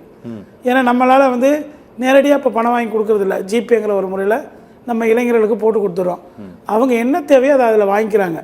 தங்களுடைய தேவைகளை சிக்கனப்படுத்திட்டு கூட இந்த மாதிரியான தேவைகளுக்குள்ளே அவங்க அதிகமாக போகக்கூடிய வாய்ப்புகள் இருக்குது. அப்படிங்கிறதுனால இதை மிகுந்த அரசாங்கம் மட்டும்தான் அதை பொறுப்பெடுத்துக்கணுங்கிறதுல எனக்கு கருத்து உடன்பாடு இல்லை. ஏன்னா ஒவ்வொரு தனி மனித குடும்பங்களும் அதில் அதிகமாக கவனம் செலுத்தா மட்டும்தான் இந்த போதைப் பொருட்கள்லேருந்து ஒரு விழிப்புணர்வை ஏற்படுத்த முடியும். இதில் டிரான்ஸ்ஜெண்டர்ஸ்க்கு என்ன அதிகமான வாய்ப்புகள் அப்படின்னா, அவர்களை இப்படிப்பட்ட கண்ணோட்டத்திலே இந்த மக்கள் பார்வை இருக்கிறது. அவர்களும் அதில் ஒரு சில பேர் ஈடுபடுறதுனால நான் எல்லாரையும் சொல்லலை, நல்ல விஷயங்களை செய்யக்கூடிய பெரிய மாற்றங்களை ஏற்படுத்தக்கூடிய மக்கள் இருக்கிறாங்க. இப்போ குறிப்பாக பார்த்தீங்கன்னா அவங்க ஒரு பகுதியில் கிட்டத்தட்ட 25,000 பேர் ஒன்று கூடுறாங்க. ஓகே. அப்போ இப்பேற்பட்ட நினைவுகள் ஏற்படாமல் போயிடுமா அப்படிங்கிறது எனக்கு கூட ஒரு அழைப்பு வந்தது. நான் என்ன சொல்ல வரேன், அழைப்பு வந்தது இல்லை, ஒரு சீஃப் கெஸ்ட்டாக வர்றதுக்கு அழைப்பு வந்து. சரி. அப்படி வரும்பொழுது சரி, இந்த வாய்ப்பை நம்ம வந்து, ஏன்னா நல்ல ஃப்ரெண்ட்ஸ் நமக்கு இருக்கிறாங்க, அவங்க நிறைய வந்து முன்னேற்றங்களுக்கான பாதைகளில் அவங்க செய்கிறாங்கிற போது அவங்களுக்கு நம்ம ஒரு துணையாக இருக்கிறோம். என்னுடைய பெரிய கவனம் என்னென்னா, இதில் வந்து நோய் தொற்றை அதிகமாக அவங்க ஏற்படுத்திடக்கூடாது. ஓகே. ஏன்னா அங்கே ஒன்று கூடி இருக்கும்போது அவங்க மகிழ்ச்சியாக இருக்கும்போது அவங்க பயன்படுத்துறது எல்லாமே பல தேவையில்லாத காரியங்கள் தான். அப்படிங்கிறதுனால இப்போ கிட்டத்தட்ட 10,000 பேர் ஒழுக்கமாக இருக்காங்கன்னா 15,000 பேர் நம்ம கண்ட்ரோல் பண்ண முடியாதுல்ல. ஓகே. அப்போ அந்த 15,000 மூலமாக மற்றவர்களுக்கு எளிதாக நோய் பரவக்கூடிய வாய்ப்புகள் இருக்குது. அப்படிங்கிறதுனால அரசாங்கம் இதில் கூடுதல் கவனம் செலுத்தி அங்கே தவறுகளோ அல்லது நோய் பரிமாற்றங்களோ நடக்காதபடி பாதுகாத்து கொள்ள வேண்டியது அரசாங்கத்தின் கடமையும் கூட. அங்கே பொறுப்பாளர்கள் அந்த திருவிழாக்களை ஏற்படுத்தக்கூடிய பொறுப்பாளர்களுக்கும் அந்த கவனம் தேவைன்னு நினைக்கிறேன். ஓகே சார், நீங்கள் ஒரு ப்ரொஃபஷ்னல் சோஷியல் ஒர்க்கருங்கிறதுனால நான் கேட்குறேன். நீங்கள் இந்த எய்ட்ஸ் சார்ந்த பணிகள்லையும் நீங்கள் இருந்திருக்கலாம் கடந்த காலங்களில். சார், ரொம்ப அரசாங்கத்தினுடைய அங்கீகாரத்தோடு எங்கெங்கெல்லாம் பாலியல் தொழில் நடக்கிறதோ, மகாராஷ்டிராவில் நடக்குது, அப்புறம் நம்ம வெஸ்ட் பெங்காலில் நடக்குது. இந்த கவுண்ட்டு சார், இந்த கவுண்ட்டு இந்த 25,525 6 மாத காலத்தில் அப்படிங்கிற இந்த கவுண்ட்டு நீங்கள் அந்த மாதிரியான இடங்கள்ல கூட ஃபைண்ட் அவுட் பண்ண முடியாது சார் இந்த கவுண்ட்டு. ஏன்னா நீங்கள் ஆல் ஓவர் இந்தியாவே வந்து பார்த்தீங்க அப்படின்னா இந்த கடந்த ஓராண்டில் மட்டுமே புதிய தொற்றாளர்கள் கண்டுபிடிச்சிருக்காங்க அப்படின்னா எவ்வளோனா 64,000 பேர் தான் ஆல் ஓவர் இந்தியாலேயே. இந்த கவுண்ட்டுங்கிறது இந்தியாவின் சரிபாதி கவுண்டாக கிடக்குதுங்க. இப்போ இங்க போதுமான அளவு இந்த பரிசோதனைகள் செய்யற மாதிரியான ஏதாவது சிஸ்டம் இங்க இருக்கா சார்? இல்ல, பரிசோதனைகள் வந்து நடந்துட்டு தான் இருக்கு. இப்போ நீங்க என்ன டெஸ்ட்டுக்கு வந்து கவர்மெண்ட் ஹாஸ்பிட்டல் போனீங்கனாலும், நான் எதுவும் தப்பா எதுவும் கேட்கல, கரெக்டாக தான் கேட்டுக்கிறீங்க. எங்க போனாலும் அந்த பரிசோதனை இதையும் சேர்த்து தான் பண்ணக்கூடிய ஒரு சூழல் இருக்கு. ஏதாவது கொஞ்சம் சஸ்பெக்ட் பண்ணுறாங்கன்னா இந்த டெஸ்ட் வந்து கம்பல்சரியாக எடுத்துடுறாங்க. அதுக்கான கிட்டும் வந்து எல்லா இடங்கள்லையும் இன்னைக்கு வந்து அவைலபிளாக தான் இருக்குது. அது ஒன்று பார்க்குறோம். இன்னொன்று, இப்போ இந்த விஷயத்தை பொறுத்த வரைக்கும் நம்ம வெறும் எல்ஜிபிடி கம்யூனிட்டியோட மட்டுமே நம்ம வந்து குறுக்கி பார்க்கக்கூடாது. அதில் நிச்சயமாக நிறைய பேர் அதில் வந்து சமூகத்துக்கு பங்களிப்பு செய்கிறவங்க இருக்காங்க. இன்றைக்கி தான் அவங்க வெளியில் வந்துட்டு இருக்கிறாங்க, அவங்க அக்செப்ட் பண்ணிட்டு இருக்காங்க. அதனால் அவங்கள வந்து அவங்களோட நிலையிலேருந்து தான் நம்ம பார்க்கணும். அதில் அவங்க அதிகமாக பாதிக்கப்படுறதுக்கான வாய்ப்புகள் எல்லாமே இருக்கு. இன்னைக்கு ஈவன் ட்ரக்கு கூட எல்ஜிபிடிக்கு இவங்க கண்டுபிடிச்சது எல்ஜிபிடி கம்யூனிட்டியினுடைய ஒரு கண்டுபிடிச்சிருக்காங்க. நான் வந்து உங்களுக்கு 10 ஆப் நான் தரேன், நான் 10 அப்ளிகேஷன் நான் உங்களுக்கு தரேன், எந்தெந்த இதெல்லாம் வந்து இந்த மாதிரி பண்ணிட்டு இருக்கிறாங்க, இதெல்லாம் வந்து போதைப் பொருட்கள் வந்து விற்பனை செய்கிறாங்க. இதெல்லாம் எல்ஜிபிடி கம்யூனிட்டி கிடையாது. இது எல்லாமே வந்து மற்ற குழுக்கள் யாருன்னா பொருளாதாரத்தில் பின்தங்கிய ஒரு சமூகம் வந்து பெரிய அளவில் பாதிக்கப்பட்டிருக்கு. இப்போ அது உங்களுக்கு தெரியல, இப்போ நமக்கு அது தெரியல, இப்போ நம்ம ஏதோ வெளியில் மேம்போக்காக பார்த்துட்டு இருக்கிறோம். ஆனால் அந்த சமூகம் வந்து அதிகமாக பாதிக்கப்படும் பொழுது தான் நம்ம அதனுடைய பாதிப்புகள் வந்து நம்ம உணர வேண்டியிருக்கும். இப்போ அதே மாதிரி இன்னைக்கு வந்து ஐடி ஃபீல்டில் மன்னிக்கணும், நாங்கள் குறிப்பிட்ட ஒரு கம்யூனிட்டியை டார்கெட் பண்ணல. ஆமா, இல்ல இல்ல, நீங்க பண்றீங்க. ஏன்னா city police commissioner ADGP sir, அவரு ஆமா ஏடிஜிபி சரியா, இந்த மாநிலத்துல ஒரு அப்ளிகேஷன்ல இல்ல, நீங்க அதை நீங்க கொஞ்சம் புரிஞ்சுக்கணும். அதாவது 10 பேரை கைது பண்ணா அதுல 8 பேர் அதை பயன்படுத்தக்கூடியவர்களாகவும் அதன் மூலமாக தான் இதை வாங்கணும்னு சொல்றாங்க. நிச்சயமா அது ஃபேக்ட், அதுல வந்து எந்த மாற்றமும் இல்லை. ஆனா 100 பேர் எல்ஜிபிடி கம்யூனிட்டி எல்லாரும் அதுக்குள்ள இல்லைங்கிறத தான் நான் சொல்ல வரேன். இன்னொன்னு, இது ஒரு அப்ளிகேஷன் இல்ல, இந்த மாதிரி நிறைய அப்ளிகேஷன்ஸ் இருக்கு. நான் தான் சொல்றேன், நானே எடுத்து கொடுக்க முடியாது அந்த மாதிரி அப்ளிகேஷன். அதே மாதிரி ஐடி ஆக்டை பொறுத்த வரைக்கும் நம்ம அது வந்து ஒரு பெரிய ப்ராசஸ், அது நம்ம போய் எல்லாத்தையும் சேஞ்ச் பண்றதெல்லாம். பட் ஒரு அரசாங்கம், தமிழ்நாடு அரசு இல்ல நம்ம சைபர் கிரைம் அவங்க நினைச்சாங்கன்னு சொன்னா ஒரு விஷயத்தை வந்து தடை செய்ய முடியும். சென்னையில தமிழ்நாட்டுக்குள்ள அதை தடை செய்ய முடியும். உதாரணத்துக்கு இந்த எலக்ட்ரானிக் சிகரெட்டை வந்து நீங்க போய் ஆன்லைனில் வந்து ஒரு ஆர்டர் போடுறீங்கன்னா, இதே இது கர்நாடகான அந்த ஸ்டேட்னுடைய இது போட்டிங்கன்னா நீங்கள் வந்து போட முடியாது, கிடைக்காது, உங்களுக்கு வந்து கிடைக்காது. ஏன்னா அவங்க சைபர் கிரைமில் அதை வந்து பிளாக் பண்ணியிருக்காங்க. ஆனால் தமிழ்நாடுன்னு போட்டிங்கன்னா கிடைக்கும். அப்போது அந்தந்த ஸ்டேட் வந்து கொஞ்சம் வேலைகளையும் அதில் செய்ய வேண்டிய ஒரு சூழல் இருக்குது. அது மாதிரி செய்யறதில்லை, இங்கே செய்யலை. இன்னைக்கு ஓப்பன், நீங்கள் யார் வேணாலும் வாங்கலாம். 18 வயசு கம்மியானவங்களுக்கு கூட எல்லா விதமான பொருட்களும் வந்து உங்களுக்கு கிடைக்கக்கூடிய அளவில் தான் இன்னைக்கு சைபர் கிரைம் வந்து இருக்குது. ஸோ அதனால் ஸ்டேட் வந்து அதில் வேலை செய்யணும். அதை விட்டுட்டு ஏதோ ஒரு அப்ளிகேஷனை வச்சுக்கிட்டு நம்ம இதை பார்க்க முடியாது. இது இன்னைக்கு வந்து ஒரு மிகப்பெரிய ஒரு பிரச்சனையாக இருக்குது. இதில் இப்போ இவங்க கண்டுபிடிச்சிருக்கிறது வந்து 0.5% தான். இது வந்து இதனுடைய தாக்கமும் இதனுடைய வீரியமும் வந்து இன்னொரு லெவலில் இருக்குது. அதை இன்னும் இவங்களால புரிஞ்சிக்கவும் முடியல. இன்னும் அவங்க அந்த சைபர் கிரைமை அப்டேட் பண்ணவும் இல்லை. ஸோ அதெல்லாம் செஞ்சால் மட்டும்தான் இதை பண்ண முடியும். இவங்க சும்மா ஏதோ ஒரு இடத்துல ஒரு 10 பேர் இருக்கிறாங்க இல்லை, அதனால தான் சார் டாக்டர் சொன்ன மாதிரி இந்த டெஸ்ட் இன்னும் நிறைய பேருக்கு எடுத்திருக்காங்களா, எவ்வளோ போயிருக்கு, நீங்கள் உண்மையாலுமே அதை செக் பண்ணி பார்த்தீங்கன்னா தெரியும். ஒரு ஸ்டடி வந்து தமிழ்நாட்டில் பண்ணுவோம், எவ்வளோ பேருக்கு பாதிப்படைஞ்சிருக்கிறாங்க, எந்தெந்த கம்யூனிட்டி பாதிப்படைஞ்சிருக்கிறாங்க, யாரெல்லாம் இந்த மாதிரி ட்ரக் இன்ஃப்ளூயன்ஸில் பாதிக்கப்படைஞ்சிருக்காங்கன்னு பார்த்தீங்கன்னா ஒரு மிகப்பெரிய பிரச்சனையை நம்ம வந்து எதிர்கொண்டுட்டு இருக்கிறோங்கிறது வந்து தெரியும். ஸோ அதை நோக்கி நம்ம இன்னும் நகரலைங்கிறது தான் இப்போ இருக்கக்கூடிய விஷயம். விஜயகுமார் சார் வணக்கம். விஜயகுமார் சார், சார் சொன்னாரு இப்ப இ சிகரெட் அப்படின்னு போட்டோம்னா கர்நாடகால நம்மளால வாங்க முடியாது, ஆனா தமிழ்நாட்டுல 15 வயசுக்கு கீழே இருக்கிறவங்க கூட வாங்க முடியும்னு சொல்லிட்டு. சார், எங்களுக்கு ஒரு சின்ன சந்தேகம் சார். அதாவது இன்னைக்கு வந்து குழந்தைகள் சம்பந்தப்பட்ட பாலியல் தொடர்பான வீடியோக்களை இன்னைக்கு நம்ம வந்து கூகுளில் யாருமே சர்ச் பண்றது கிடையாது. சர்ச் பண்ணாங்க அப்படின்னா அவர்கள் காவல்துறையால் கண்காணிக்கப்படுகிறார்கள், கைது செய்யப்படுவார்கள், அந்த வீடியோவை நம்ம வச்சிருந்தா அரெஸ்ட் பண்ணிடுவாங்க, நம்மள வச்சிருக்கிறது சட்டவிரோதம் அப்படிங்கிற அவேர்னஸும் பயமும் இன்னைக்கு போதுமான அளவு எல்லாருக்கிட்டையும் வந்துருச்சுங்க. அதே போல பாம் ரிலேட்டடா வெடிகுண்டு தயாரிக்கிறது எப்படி, வெடிகுண்டு உருவாக்கம் எப்படி இப்படிங்கிறது சம்பந்தமா தேடினாலும் அதுவும் அந்த அல்காரிதமும் கண்காணிக்கப்படுகிறது அப்படிங்கிறதுனால யாரும் அதை செய்யறது இல்லை. அப்படி தேடினாவே அவங்க வந்து நான் பெயிலபிள் செக்ஷன்ல தான் அவங்க அரெஸ்ட் சார். அதுபோல இந்த ட்ரக் ரிலேட்டடான இந்த விவகாரத்தில் அப்படியான ஏதாவது சிஸ்டம் இருக்கா சார் இங்க? ரைட். இப்போ நீங்கள் வந்து ஜென்ரலாக வந்து ஒரு டிஜிட்டல் ஸ்பேஸை யூஸ் பண்ணும்போது ஆன்லைன் பிஹேவியர் அது வந்து நல்ல விதமாக யூஸ் பண்ணுறாங்களா இல்லை வந்து அதை மிஸ்யூஸ் பண்ணுறாங்களா அப்படிங்கிற போது ஒரு ஜென்ரலாக இருக்கக்கூடிய ஒரு மைண்ட் செட் வந்து யார் மானிட்டர் பண்ண போறா அப்படிங்கிறது. அதுக்காக இப்போ பொதுமக்களுக்கு சொல்ல வேண்டியது என்ன அப்படின்னாக்க, கண்ட்ரி லெவலில் there is a robust system, there is a tools available to monitor the online behavior monitor பண்றதுக்கு கண்ட்ரி லெவல்ல, இந்தியா கண்ட்ரி லெவல்ல there is a system available, tools available.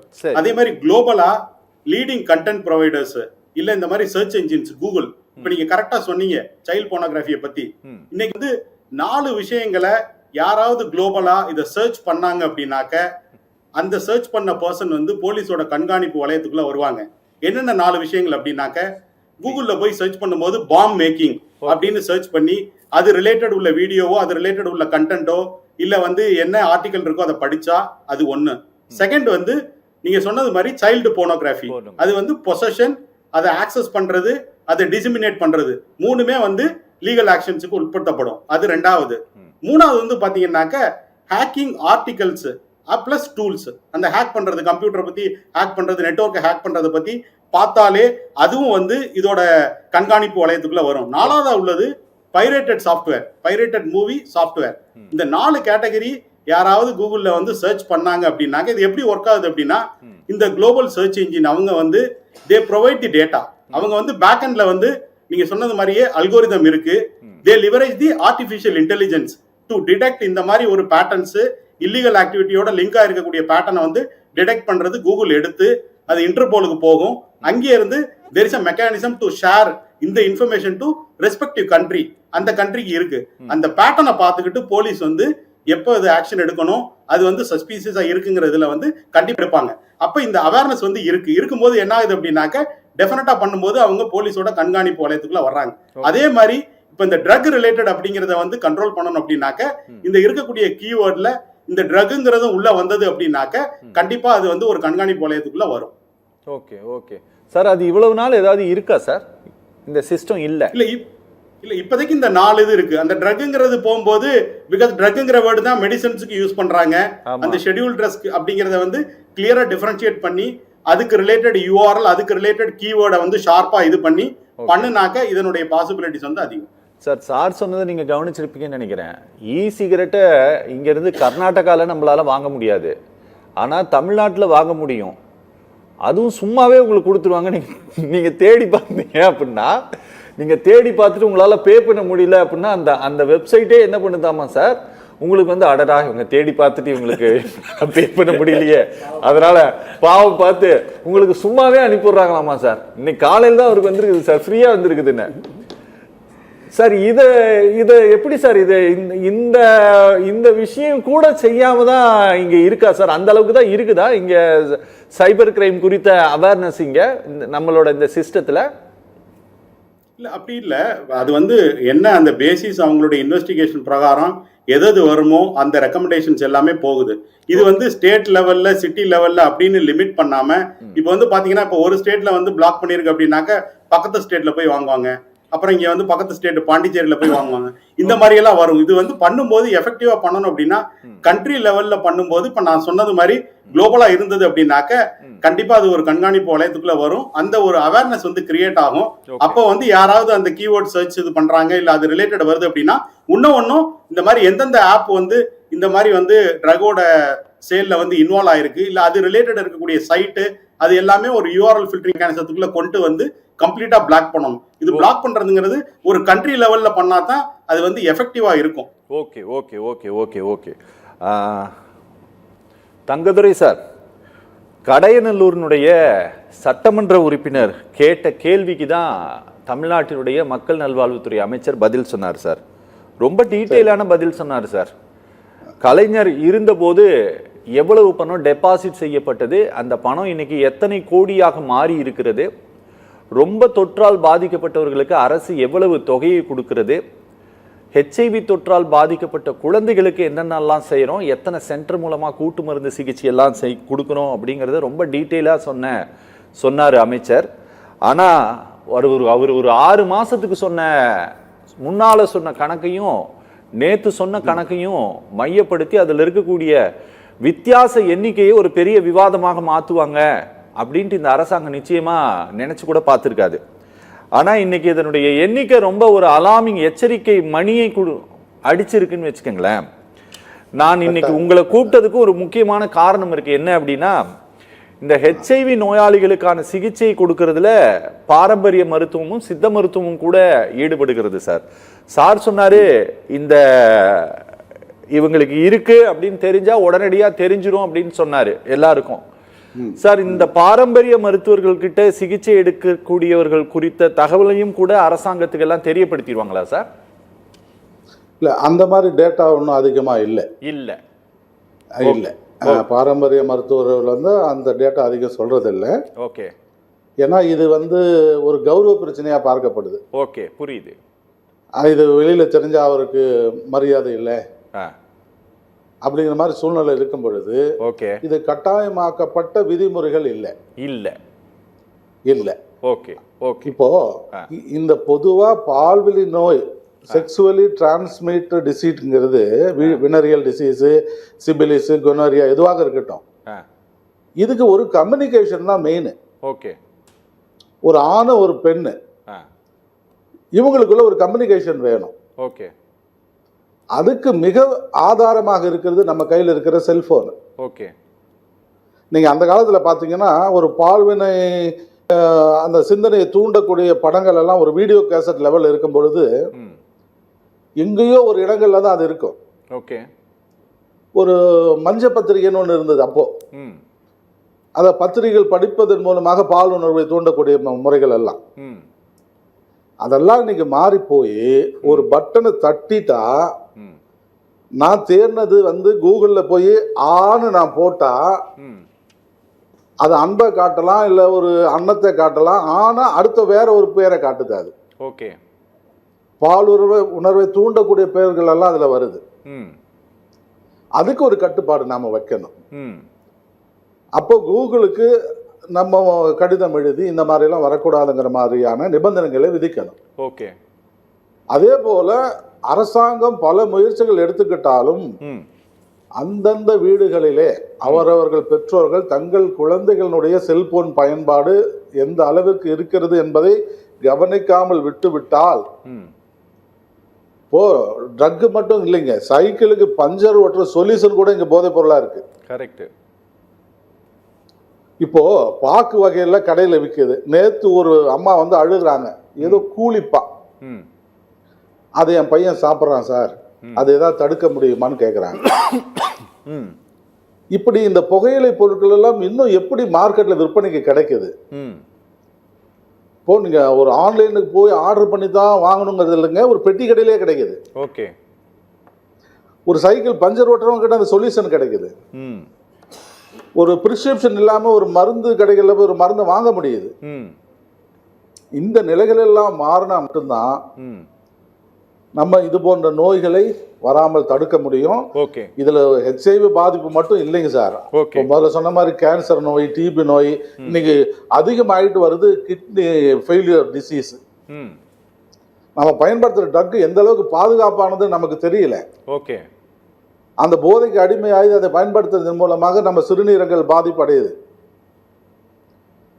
இப்படி சிறுநீரக பாதிப்பு பெருகி கொண்டே போகுது. கேன்சர் நோயாளிகள் பெருகி கொண்டே போறாங்க, ஹெச்ஐவி நோயாளிகள் பெருகி கொண்டே போறாங்க அப்படின்னு சொன்னா, நம்ம மறந்து போன வாழ்க்கை முறை, பாரம்பரியமான விழிப்புணர்வு இதெல்லாம் நம்ம கிட்ட மறைஞ்சு போயிடுச்சுன்னு தான் சொல்லணும். ஓகே. ஓகே. ஓகே. இது அவரவர் வீடுகள்லயே அந்த விழிப்புணர்வை ஏற்படுத்தணும் அப்படிங்கிறது என்னுடைய கருத்து. Okay sir. Okay. Doctor Bhagyaraj sir, sir ஒரு 6 மந்த்ஸுக்கு முன்னால் சொன்ன டேட்டாவையும் சட்டப்பேரவையில் தமிழ்நாட்டினுடைய ஹெல்த் மினிஸ்டர் சொன்ன டேட்டாவையும் கம்பேர் பண்ணி மீண்டும் பார்க்க வேண்டியது அரசாங்கத்துக்கு ரொம்ப அவசியமான ஒன்றா சார்? 100% பார்க்கணும். ஓகே. ஏன்னா இவ்வளோ பெரிய ஹியூஜ் டிஃபரன்ஸ் இருக்குன்றப்ப அவ்வளோ ஈஸியாக அதை எடுத்துக்க முடியாது. ஓகே. ஏன்னா பாதிக்கப்பட்ட மக்கள் எல்லாமே கரெக்டாக ட்ரீட்மெண்ட்டில் இருக்காங்களா, ட்ரீட் பண்ணப்படுறாங்களா? ஓகே. ஏன்னா ஹெச்ஐவி டிடெக்ஷன் வந்துருச்சுன்னா அவங்க ஏற்கனவே பாதிக்கப்பட்ட மக்கள், ஏன்னா ஐடென்டிஃபிகேஷன் பண்ணியாச்சுல, அப்போ அவங்க எப்போ பாதிக்கப்பட்டாங்க, என்ன அவங்களுக்கு ட்ரீட்மெண்ட் போட்டு, இப்போ ரெட்ரோவைரல் தெரப்பின்னு ஒன்று இருக்குது. சார் சொன்ன பாயிண்ட்டில் நான் ரொம்ப ரொம்ப உடன்படுறேன். தங்கத்துறை சார் வந்து ரொம்ப அருமையாக சொன்னார். அதாவது பாரம்பரியத்தோடு கூடிய ஒரு மருத்துவங்கள். அன்றைக்கி அவர் சொன்ன பாயிண்ட் 2 பாயிண்ட் என்னை ரொம்ப தொட்டுச்சு. ஒன்று வந்து கிட்னி ஃபங்க்ஷன் ஃபெயிலியராக இருக்குது. இன்றைக்கி கிட்னி வந்து நிறைய பேருக்கு பாதிக்கப்படுது. ஒன்று வந்து அவங்க அதிகமாக எடுத்துக்கொள்ளக்கூடிய, ஏன்னா கிட்டத்தட்ட 28 வயசுக்கு மேலே ஆசியாவில் எல்லாருமே டயபெட்டிஸ் ஆகிட்டாங்க, ஹைப்பர் டென்ஷனுக்கு வந்துட்டாங்க, எல்லோரும் வந்து ஃபாஸ்ட் ஃபுட்டை சாப்பிட்றாங்க. ஸோ இந்த மாதிரியான மாற்றங்கள் தான் தேவை. நல்ல உணவு, நல்ல இருப்பிடம், நல்ல காற்று, நல்ல சுவாசம், இதெல்லாம் கிடைக்கிறது ரொம்ப கம்மியாக போச்சு. புரியுது. மருந்துகளை அதிகமாக பயன்படுத்துறதின் மூலமாகவே பல உறுப்புகள் வந்து இன்றைக்கி பாதிப்புகளை ஏற்படுத்துது. நார்கோட்டிக் ட்ரக்ஸ்லாம் ஈஸியாக பயன்படுத்துகிறாங்க.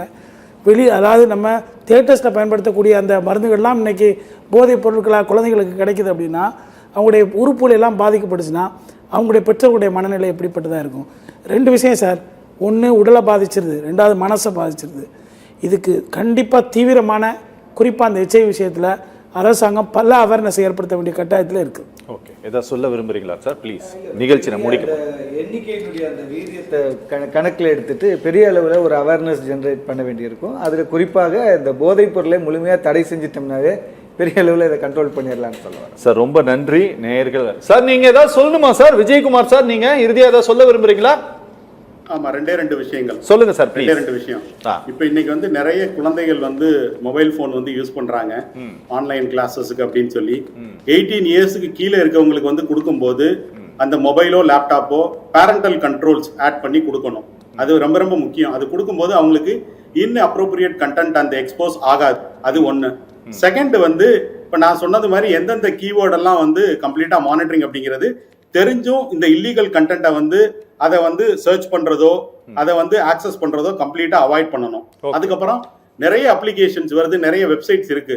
அதை பிஃபோர் அந்த அப்ளிகேஷனை வந்து டவுன்லோட் பண்றதுக்கு முன்னாடியோ ஆக்சஸ் பண்றதுக்கு முன்னாடியோ அதோட ட்ரஸ்ட் வர்த்தினஸ் என்ன பர்பஸுக்காக இருக்கு அப்படிங்கறத வந்து தெரிஞ்சுக்கணும். 3வது வந்து இன்னைக்கு ஆன்லைன்ல சோசியல் மீடியால எல்லாருமே அவங்களுடைய பர்சனல் டீடைல்ஸ் வந்து கொடுக்குறாங்க.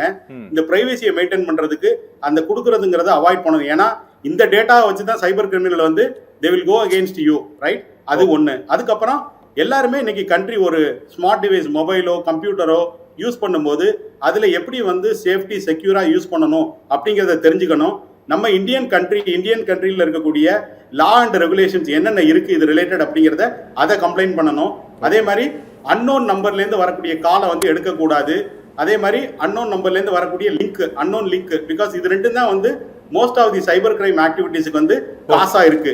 Suppose in case of any financial crime அப்படின்னாக்க சைபர் கிரைமோட ஹெல்ப்லைன் நம்பர் 1930 1930 நம்பரை தொடர்பு வந்து ரிப்போர்ட் பண்ணணும். Okay sir. Okay. Thangadurai sir, நீங்க ஏதாவது சொல்ல விரும்புறீங்களா? நான் நிகழ்ச்சி நான் முடிக்க போறேன் சார். இந்த பிரச்சனைக்கு அரசாங்கம் பல விழிப்புணர்வு ஏற்படுத்தினாலும் ஓகே, அவரவர் வீடுகளிலே அவருடைய குழந்தைகளை பெற்றோர்கள் கவனித்து செல்போனை இப்படித்தான் பயன்படுத்தணுங்கிற ஒரு செய்தியை, ஒரு கட்டுப்பாட்டை விதித்தால் மட்டுமே இதுக்கான முழுமையான தீர்வு நமக்கு கிடைக்கும் sir. Okay okay okay okay sir, ரொம்ப நன்றி சார்.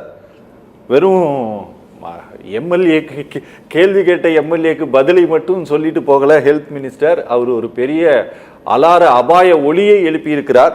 அந்த கணக்கை அரசாங்கம் சரிபார்த்து சரியான நடவடிக்கைகளை எடுக்க வேண்டியது அவசியம் அப்படின்ட்டு நாங்கள் கருதுகிறோம், எடுப்பாங்கன்ட்டு நம்புகிறோம் சார். நேரம் ஒதுக்கி நிகழ்ச்சியில் பங்கேற்ற 4 பேருக்குமே ரொம்ப நன்றி சார், நேயர்கள் மற்றும் நிர்வாகம் சார். நிகழ்ச்சி நிறைவு பெறுகிறது. மீண்டும் மற்றொரு நிகழ்ச்சியில் சந்திக்கலாம். நன்றி, வணக்கம்.